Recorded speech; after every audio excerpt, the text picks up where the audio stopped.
Vote কেন্দ্রে vote বাক্স চিন্তা করে একটা মানুষকে জিতান যায় না। কারণ ধরে নেন ভোট বাক্সে উনি এক পার্টি এক জায়গায় করবে, আমি আরেক জায়গায় করবো, তাহলে তো ব্যালেন্স হয়ে গেল। রাষ্ট্রীয়ভাবে পরিকল্পিত করে যেটাকে করা হয় সেটাকে বলা ইলেকশন ইঞ্জিনিয়ারিং। আমি একটা লাল ব্যাগ নিয়ে আসছি। এই লাল ব্যাগের একটা কাহিনী আছে। এই লাল ব্যাগের কাহিনীটা হচ্ছে 2008 সালের ইলেকশন কিভাবে হয়েছে সেটা হচ্ছে এই দুইটা কাপ দিয়ে দেখাচ্ছে। ধরে নেন এই কাপটা আসলে সবাইকে দেখানো হলো, আপনার সবাই কুলিং এবে, যেটা ফাঁকা ফাঁকা না, আপনার কয় ভোট দিতে দিয়ে এটা পূরণ হয়ে গেল। তো এখন এটা পূরণ হয়ে যেত, ভোট হয়ে গেছে, কি করবে এটা? উনি ধরেন ইত্যাদি কমপ্লেন ওনার ডুবে জমা দিলা, ওনার কাছ থেকে আবার চাপ পাকা নিয়ে কাপটা দেখে দেখায় পি দিয়া ওইখানে তিনি নপ্তাবে নয় 30 নাই। উনি যদি আর বলতে 5,000 ভোট ঢুকায় কি হবে? এটা কেন বললাম দেখেন, 2001 সালে বিএনপি ভোট পাইলো কত? 2,28,00,000। সিট পাইলো কত? 193টা। আর আওয়ামী লীগ পাইলো 2,23,00,000। সিট পাইলো কত? 62টা। 5 লাখ ভোটের ব্যবধানে সিটের ব্যবধান কত? ডবলেরও বেশি। 300 আসনে 5 লাখ যদি ভাগ দেন ভাই, 2,000 করে ভোট ওখানে উনি ঢুকায় দিলে কেউ জানবে না। আপনি তো ওই মুখটা কাপড় দিয়ে পেঁচানো হয় কখন? যখন এটা ডিসি সাহেবের কাছে পাঠানো হয় গণনার পরে। এটা তো আমি গণনার আগে ওনার কাছে দিলাম। কই ইলেকশন কমিশন এটা নিয়ে? এটা তো আমরা বারবার চিৎকার করে বলছি। তার যে রুলস করছে সেই রুলসের মধ্যে এটা নাই, যেটা এমন একটা ওপেন জায়গায় রাখতে হবে, পুলিশ পাহারায় রাখতে হবে, যাতে ওখানে কেউ আর টাচ করতে না পারে। শস্যের মধ্যে ভূত দিয়ে আমাকে বলতেছে নিরপেক্ষ নির্বাচন করবেন। আপনি কি ভাবছেন বিএনপি ক্ষমতায় আসতেছে? আমাকে তো খাগড়াছড়ি পাঠিয়ে দিবে। আমাদের বিপ্লবের যে মানসিকতা, আমাদের রক্তের যে মানসিকতা, ওনার ট্রান্সফারের কাছে এর কোনো মূল্য নাই। এদেরকে ধাক্কা দিয়ে ফেলে দেওয়া উচিত ছিল সেদিন। এই ব্যর্থতার জন্য আজকে এই প্রতি মুহূর্তে এখনো মানুষের মধ্যে সংশয়, ইলেকশন হবে কি হবে না। আপনি কাউকে 10টা পুলিশ দিবেন, কাউকে একটা দিবেন না, তা হবে না, তা হবে না। তাহলে বোঝা যাচ্ছে আপনার নিয়ত কিন্তু পরিষ্কার না। এবার আসেন অ্যাডমিনিস্ট্রেশন। আগেই বলছি যে আমাদের যে এখন প্রশাসন, এই পুরা প্রশাসনটাই আওয়ামী লীগের। কারণ গত 18 মাসে এই সরকার কাউকে নিয়োগ দান করেনি, একমাত্র জুডিশিয়ারি ছাড়া। আমাদের জুডিশিয়ারি 80 জনের মতো জাজ নিয়োগ দেওয়া হয়েছে, আলহামদুলিল্লাহ। অন্য কোনো জায়গায় আপনি এটা দিলেন না, তার একটা প্রমাণ দেখান। আজকে যারা রিয়াটা কি বৈধ হয়ে গেল? সকালবেলা আপিল ফাইল করে জারারটা বৈধ হয়ে গেল। জামাত ইসলামের কক্সবাজারের প্রার্থীটা বৈধ হলো কি কার গ্রাউন্ডে জানেন? বলতে এটা কিভাবে এই প্রিজাইডিং অফিসার এটা করলো, এই রিটার্নিং অফিসার এটা করলো কিভাবে? আপনার এক্সপ্লেনেশনটা গ্রহণ করলে তো হয়ে যেত। 1 মিনিটের হিয়ারিং এ বৈধ হয়ে গেল। তার মানে ওখানে যে বসছে সে কিন্তু একটা এজেন্ডা নিয়ে বসছে। সেই এজেন্ডাটা কি জানেন? আচ্ছা, কে জিতবে বলে আমি মনে ভাবতেছি? আমি ভাবতেছি জামাত জিতবে, অতএব বিএনপির প্রতি আমি কি করব? বৈষম্য করব। আমি যদি ভাবি না তারেক রহমান ফিরে আসছে, এখন হই হই কার, উনিই চলে যাচ্ছেন ক্ষমতায়, আমি ওনার বিরুদ্ধে মানে নিরপেক্ষতার আচরণ করে পরে আমি খাগড়াছড়ি ট্রান্সফার হবো। One of the presiding officer আমাকে এই কথা বলছে, ভাই আপনি এই কাজ করলেন কেন? বলে আমার বাচ্চারা সব পরে ঢাকায়। ভাই আপনি কি ভাবছেন বিএনপি ক্ষমতায় আসতেছে, আমাকে তো খাগড়াছড়ি পাঠিয়ে দিবে? তার মানে এই 36শে জুলাইয়ের যে মানসিকতা, আমাদের বিপ্লবের যে মানসিকতা, আমাদের রক্তের যে মানসিকতা, ওনার ট্রান্সফারের কাছে এর কোনো মূল্য নাই। আপনি মানসিকতা পরিবর্তন করতে পারেনি, এদেরকে ধাক্কা দিয়ে ফেলে দেওয়া উচিত ছিল সেদিন। এই ব্যর্থতার জন্য আজকে এই প্রতি মুহূর্তে এখনো মানুষের মধ্যে সংশয়, ইলেকশন হবে কি হবে না। আপনি কাউকে 10টা পুলিশ দিবেন, কাউকে একটা দিবেন না, তা হবে না, তা হবে না। আর যদি এটা করেন তাহলে বোঝা যাচ্ছে আপনার নিয়ত কিন্তু পরিষ্কার না। আসেন, আর একটা জিনিস হচ্ছে প্রিজাইডিং অফিসারের হাতে আছে নমিনেশন পেপার বাতিল। সারা দেশে মহা উৎসবের মতো পার্টিকুলার কিছু দলের, আর একটা দলের একজনেরও বাতিল করলেন না। কি মেসেজ পাওয়া গেল? একটা দলের একটা নমিনেশন আপনি বাতিল করেননি, বাকি সমস্ত দলের করছেন কেন? আপনি রিটার্নিং অফিসারের একটুকুন সাহস হলো না বলার, আপনি 15 বছর পর দেশে আসলেন, আপনি ওখানে কি ইয়াতে ছিলেন? এক্সপ্লেনেশন চাবেন না? আপনি চান, তার মানে প্রশাসন নিরপেক্ষ না। তাহলে এটাও আমি মাথায় ঢুকালাম। তাহলে প্রথমটা ঢুকালাম যে লিগাল ইনস্ট্রুমেন্ট দিয়ে আমাকে বার করা হচ্ছে, আমাকে অ্যাডমিনিস্ট্রেশন দিয়ে বার করা হচ্ছে। এবারে অ্যাডমিনিস্ট্রেশনের আমি আসার সময় আপনারা দেখছেন আমি একটা লাল ব্যাগ নিয়ে এসেছি। এই লাল ব্যাগের একটা কাহিনী আছে। এই লাল ব্যাগের কাহিনীটা হচ্ছে 2008 সালের ইলেকশন কিভাবে হয়েছে সেটা হচ্ছে এই দুইটা কাপ দিয়ে দেখাচ্ছে। ধরে নেন এই কাপটা স্যার সবাইকে দেখানো হলো, আপনার সবাই কুলিং এবে, যেটা ফাঁকা ফাঁকা না,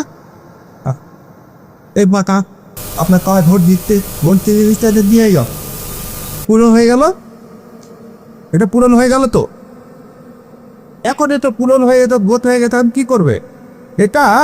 সরি ভাই, উনি ধরেন পিজাদি কম্পার ওনার ডুবে জমা দিলা, ওনার কাছ থেকে আমার চাপ পাকা নিয়ে কাপটা দেখে দেখায় পিরিয়া, ওইখানে তিনি নপ্তাবে নয় 30ও নাই। উনি যদি আর বলতে আমি 5000 ভোট ঢুকায় কি হবে? এটা কেন বললাম দেখেন, 2001 সালে বিএনপি সিট পাইছিল 193টা, ভোট পাইছিল 2,28,00,000। আর আওয়ামী লীগ সিট পাইছিল 62টা, ভোট পাইছিল 2,23,00,000। আবার শোনেন, বিএনপি ভোট পাইল কত? 2,28,00,000, সিট পাইল কত? 193টা। আর আওয়ামী লীগ পাইল 2,23,00,000, সিট পাইল কত? 62টা। 5 লাখ ভোটের ব্যবধানে সিটের ব্যবধান কত? ডবলেরও বেশি। 5 লাখ এখন 300 আসনে ভাগ দেন, 300 আসনে 5 লাখ যদি ভাগ দেন ভাই, 2000 করে ভোট ওখানে উনি ঢুকায় দিলে কেউ জানবে না। জানবে? আপনি তো ওই মুখটা কাপড় দিয়ে পেঁচানো হয় কখন? যখন এটা ডিসি সাহেবের কাছে পাঠানো হয় গণনার পরে। এটা তো আমি গণনার আগে ওনার কাছে দিলাম। কই ইলেকশন কমিশন এটা নিয়ে? এটা তো আমরা বারবার চিৎকার করে বলছি। তার যে রুলস করছে সেই রুলসের মধ্যে এটা নাই, যেটা এমন একটা ওপেন জায়গায় রাখতে হবে, পুলিশ পাহারায় রাখতে হবে, যাতে ওখানে কেউ আর টাচ করতে না পারে। শস্যের মধ্যে ভূত দিয়ে আমাকে বলতেছে নিরপেক্ষ নির্বাচন করবেন। এবার আসেন, তাহলে দুইটা গেল, অ্যাডমিনিস্ট্রেশন দেখালাম, একদম পুরাটাই দেখালাম। এবার আসেন পলিটিক্যাল ইঞ্জিনিয়ারিং কি। আজকে আপনি যদি নমিনেশন গত 3 বার দেওয়া হয়েছে বেশিরভাগ ব্যবসায়িকদেরকে, কেন ব্যবসায়িককে দেওয়া হবে? আমি বললাম যে আপনি ইলেকশন করলে আমি দুর্নীতি করতে দিব না, একদম আপনাদের সামনে বলে দিচ্ছি।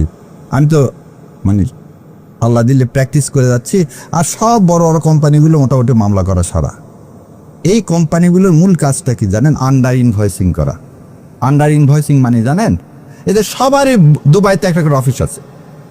চিনি কিনছে, ধরে নেন আপনার কথা, চিনি কিনছে $160, আর আমাদের এখানে বলা আছে প্রতি ডলারে 3 টাকা করে দিতে হবে। কি দিতে হবে?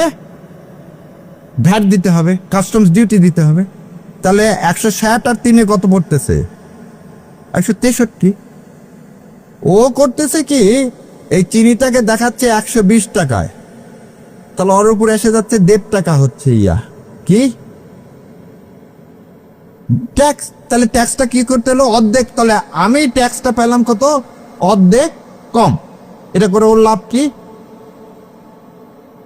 এটা কমায় তো আমাদের লাভ হতে, চিনির দাম তো কম হবে না।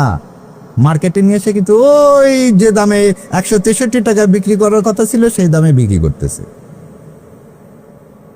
এইটা হচ্ছে একটা অসৎ। আর একটা অসৎ কাজ, আরেকটা অসৎ কাজ হচ্ছে যেটা 2 টাকার জিনিস সেটা 5 টাকা দেখায় নিয়ে আসে।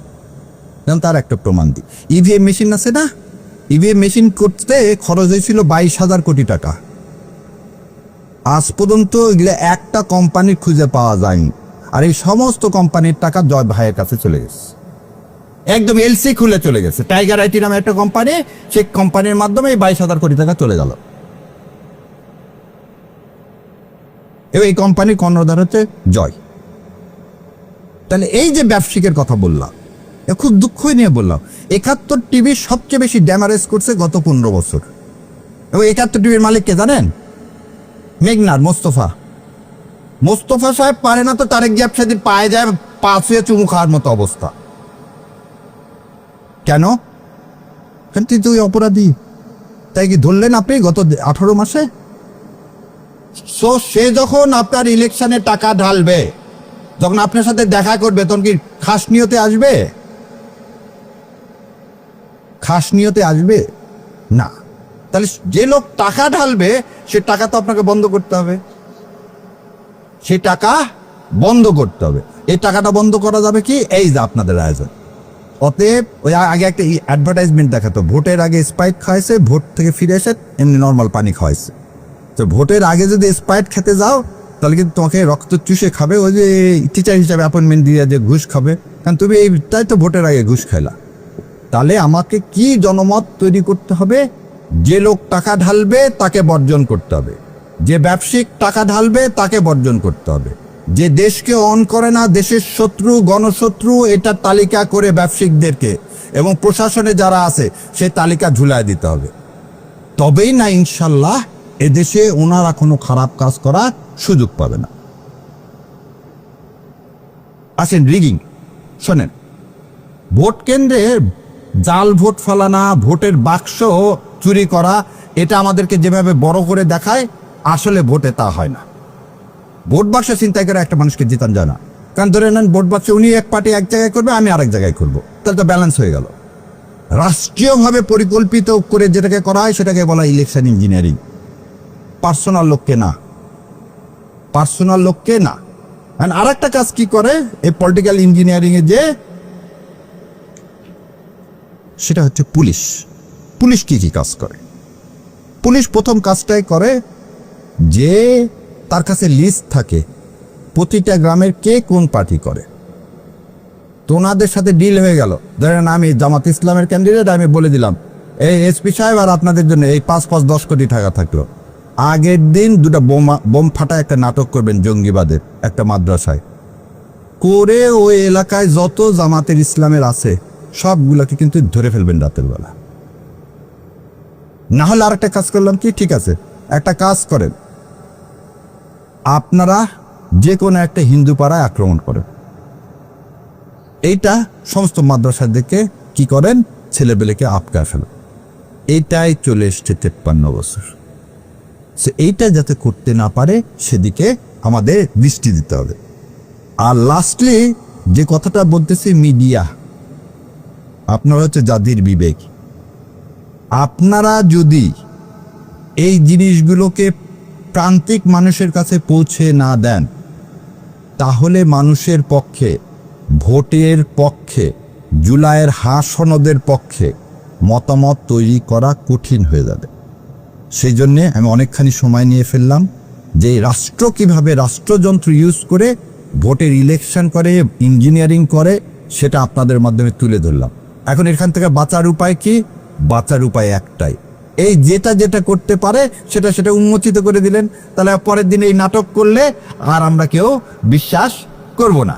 এবং ইনশাল্লাহ আগামী যে 12 ফেব্রুয়ারি এই ইলেকশনকে পাহারা দিতে হবে আমাদের, কারণ এটা হচ্ছে হাদির শপথ, এই রক্তের শপথ। এই রক্তকে যদি আমাদেরকে কি করতে হয়, উদ্ভাসিত করতে হয়, তাহলে গণভোটে হা দিতে হবে এবং এই সব প্রেতাত্মাদের কি অপকর্মের জবাব দিতে হবে। আল্লাহ আমাদের সে করার তৌফিক এনায়েত করুক। আমিন। আসসালামু আলাইকুম রহমতুল্লাহ বারাকাতুহু।